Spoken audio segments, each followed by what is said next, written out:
filling out the California College Pathways Assessment Tool. This is going to be a very brief recording that will walk through the assessment tool that you received via email and provide a little bit of additional detail about how to complete the survey. This is Debbie Rauscher with the John Burton Foundation, if you haven't recognized my voice already.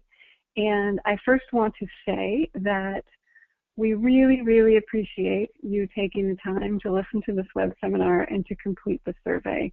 This survey will provide us with incredibly valuable information that we really believe will help us to be able to provide services to your campus and to your network that are relevant, beneficial, and really meet the needs for what your current goals are. So we're just going to jump in and walk through the questions here. The first question is just providing your contact information. That one's pretty straightforward, so we're not showing that up on the screen. And for question number 2 on the survey, I'm going to turn it over to Devin. Great, thank you so much, Debbie. Hello, everybody. So question number 2 here, which of the following best describes your program? You've got option A, where it says we have a program, Guardian Scholars, that serves a defined subset of the total foster youth population on campus. So what this option is saying is that you are only serving a cohort of students, of foster youth students on your campus. So if you're only serving a cohort of students of foster youth, you would select option A. The second option is saying that you are also serving a defined subset or cohort of foster youth on campus, but you are also providing services to other foster youth on campuses in a more limited way. So option number 2 would be more like a tiered model of services that your program offers. And then the third option there is kind of an open door policy where all foster youth on campus who are meeting your eligibility criteria can access the information, the resources, the support that you have in your program. Next slide. So we're here for question number 3. We'd like to know the organizational structure that you have in your program.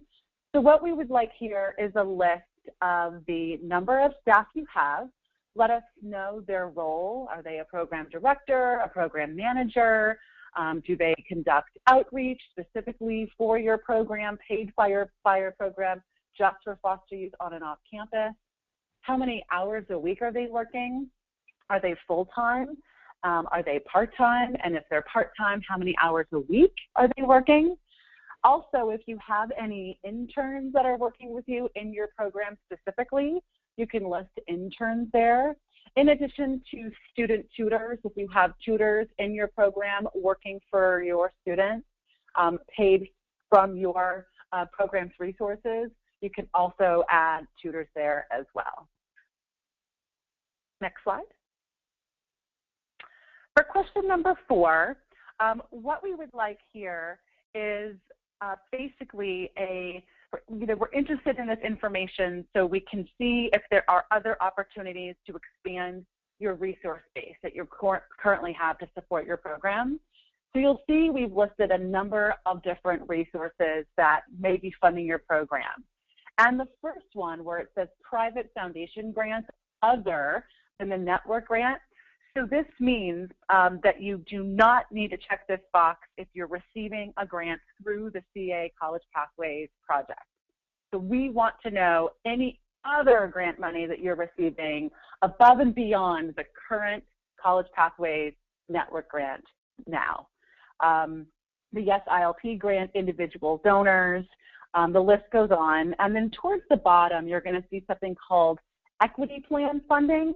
And this is strictly for the community colleges. And the equity planning funding, this is basically if you know that you're going to be getting some money, but you haven't yet received it, it's still okay to check this box. And you can check this box, you can give a little bit more information in the other text box there at the bottom. Maybe you're going to receive some of this equity funding as a cash resource, or in staffing, you're going to get maybe a 0.4 FTE counselor, or just your foster youth only. Those are things you can also you can include in your equity planning funding selection. when it says in-kind, my campus provides other in-kind support, that means that maybe the office space that you're currently existing in, you don't pay for that out of your program dollars. The equipment that you're using, let's say the campus gave you computers for your students to use, maybe a printer and some furniture where your staff sits. All of those things includes or is in the category of in-kind support from the campus. Next slide, please. For question number 5, we'd like to really know what you created for the identification and outreach to foster youth on and off campus. So here, an example of this could be, are you yourself conducting outreach on your own just to foster youth out into the high schools, independent of the outreach department on your campus, let's say? Or maybe you go in tandem with the outreach department on campus, into the high schools or other community-based organizations nearby, and you conduct outreach towards foster youth in tandem with the department on your campus. For on-campus outreach, here an example of this could be, once a young person self-identifies as a foster youth when they apply, have you set in place a process where you are notified when a young person self-IDs, and then that way you can follow up with that young person and say, welcome to our campus, we're excited to have you. We noticed that you identified yourself as a foster youth. Here's our contact information. We're here to help you succeed, etc. And if none of those things are in place, just let us know, and this is an area where we can help. Next slide. Questions 6 and 7. So this has to do with your campus-based advisory team. So quickly, you've got 3 options. Yes, no, we used to have one, but it's currently inactive. So you can click one of those 3 and question number 6. And number 7, if you did have one and it's inactive, and if you still do have one, please click the department here that participated. For question number 6 and 7, it would be interesting to add any other additional information in the other box. If you'd like to expand, there may be some departments that we missed. So please feel free to add any other departments or partnerships that take place in your advisory team meeting. Next slide. So describe the degree to which the advisory committee has benefited or been a hindrance to your program.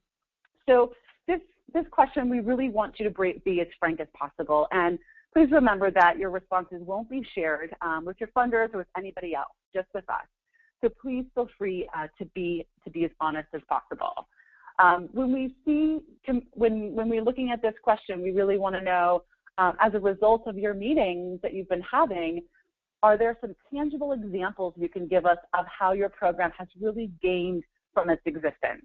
For example, perhaps you've been able to establish designees in all the different departments on campus just for foster youth, or as it relates to your committee being in existence, you've been able to get a shared tutor from the Math and English department just for foster youth. So those would be concrete examples of how your program has benefited from your advisory committee. A couple ways in which it could be a hindrance is really just in time, right? It takes time to convene people. It takes time to prepare for meetings.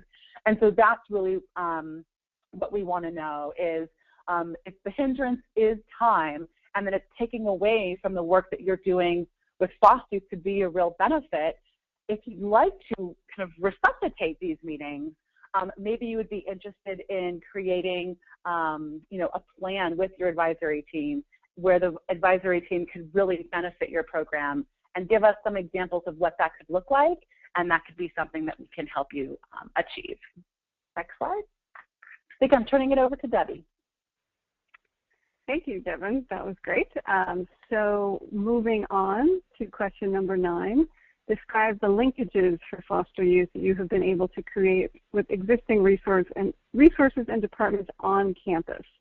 So we're really interested in knowing what relationships you've already established that have enabled you to bring resources that you don't have to necessarily pay for directly through the funding that you raise through your program. So this might be that different departments have designated point people for foster youth. It could be a priority access agreement where a foster youth gets to go to the head of the line. It could be a set aside of slots for perhaps in EOP or EOPS. There's actually slots that are held for foster youth in case they miss the application deadline. So we're really interested in understanding that. It might be relationship with your housing department to have dedicated units within the dorms specifically for foster youth. And I would encourage you as well, if there are departments that you have tried to create these relationships with and have been unsuccessful, we'd be very interested in hearing about that as well so that we can incorporate that into our planning for how we might strategize to assist you. Question number 10 is about partnerships that you have off campus. So not the folks on your campus directly, but some of the organizations out in the community like your county child welfare agency, the independent living services program, CHP plus housing providers, if your county has a local CYC chapter, your county office of education working with the K-12 students, a CASA, local CASA organization, that type of thing. And these partnerships might be that you have, you work with the ILP program to do a campus tour once or twice a year where students who are in high school get to come visit your campus. Or maybe you have referral mechanisms in place where you are able to make referrals to the ILP or to the housing providers, and they also refer students to you when they are aware that students are at your campus. It could also be a group that meets regularly if you actually have a more formalized collaboration in your region where these different partners get together on a regular basis. That certainly would be something we'd be interested in hearing about as well. And of course, as always, if you do not have off-campus partnerships, absolutely just indicate that you don't have any of these partnerships set up yet. And this can be something that we can look at working with you on if it's something you're interested in doing. Question 11, we're asking you to indicate what are the core services that your program provides. For this question, we're asking you to only check off those that are provided directly by your program staff, not through referral to other departments, unless the other department has designated staff to provide the service to foster youth. So for example, you might refer students over to financial aid, and they receive those financial aid services, but it's not necessarily something that's provided in-house by your program. Or you refer people to academic counseling in order to create an ed plan, but you refer them over there, they get those services, but it's not provided directly by your program. In those cases, you wouldn't check off those services. However, if there's a dedicated tutor in the tutoring center who works for a designated number of hours per week just with foster youth, then that could be something that you would check off and indicate that is actually provided through your program. And we did our best to try to capture all of the services that we thought of that you might be providing. But certainly we did provide the other box, so definitely feel free to add any additional services that we didn't think of.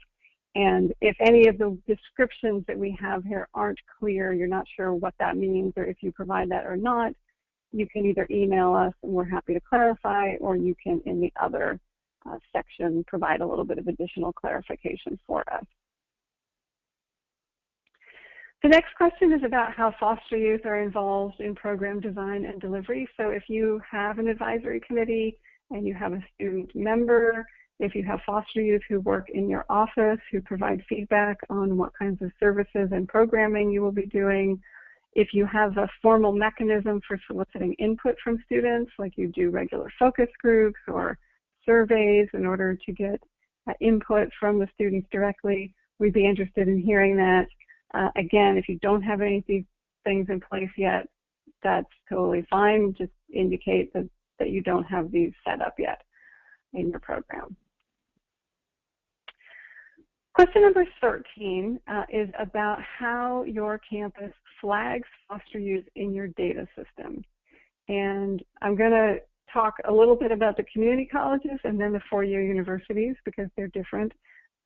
I've had this conversation, or Devin has had this conversation with many of you, so this may be very familiar to you.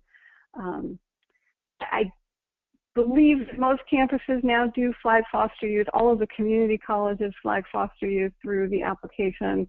But if you're at a four-year university and your system does not flag foster youth, then you would indicate as such. For those campuses that do flag foster youth, we're curious to know about where that information is coming from. And so at the community colleges, in most cases, that information is coming straight from the application, CCC Apply, and that may be the case at the four-year universities as well. And for some of you, some campuses have taken another step and actually used their foster youth flag. They use other sources of information to populate that foster youth flag, like the FAFSA information, the Chafee roster, or maybe you as the program director have the capacity to actually go into your campus's system and flag foster youth. If there are other ways that you flag foster youth, certainly just check the other box and describe those. We're very, very interested in this question in particular. And we'll probably be doing more follow-up to start to hone in a little more specifically on this particular piece.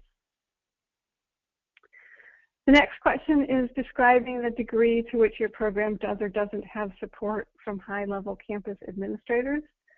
So again, if the answer is my campus doesn't have great support from administration at this time, that's totally fine. Just indicate that. Again, this would be an area then that we would definitely hopefully be able to help you with. We're interested in what level of support you have. So is the support come from the director within your program? Does it rise to the level of the dean? Does it rise all the way to the level of the vice president? Maybe even the president of your campus is involved with the program in some way and has expressed support. So we're interested to understand better that and then how that support manifests. So how has that brought resources to your program or enabled your program to become institutionalized within the campus? Any way in which you want to expand on that issue of administrative support. The final two questions are about the greatest challenges for your program and any specific areas that you would like assistance from us.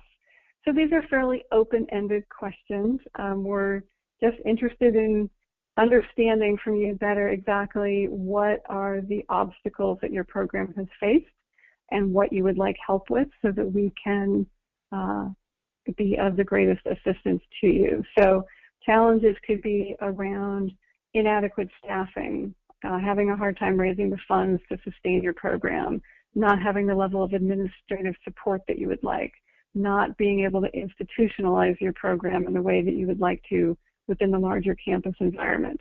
Maybe you have challenges recruiting students and identifying who the foster youth are. Maybe there's campus politics that have gotten in the way of you being able to do your work. Maybe you have challenges with retention and being able to figure out how you can retain students on your campus and get them through to graduation. Whatever it is that you want to put here, we encourage you to be frank and honest. As was indicated earlier when Devin was speaking, this information really is just for Devin and I. It's not going to be shared with any other partners. There's no comparisons taking place. This really is just to inform us to be able to guide our services in the best way possible. So we really do encourage you to just provide us with any information that you can, that you think would be relevant and important for us to know. Finally, I just want to say that if you have any questions, of course, we are always available to you. Our email addresses and phone numbers are up there on the screen. And if you have questions about the survey, about particular questions on the survey, or anything else that comes up, we always make ourselves available to assist you in whatever way we can. So feel free to reach out to us, and we look forward to receiving your surveys and getting a chance to read them. And we're in particular looking forward to working with all of you over the year ahead. Thank you very much, and that concludes this web seminar.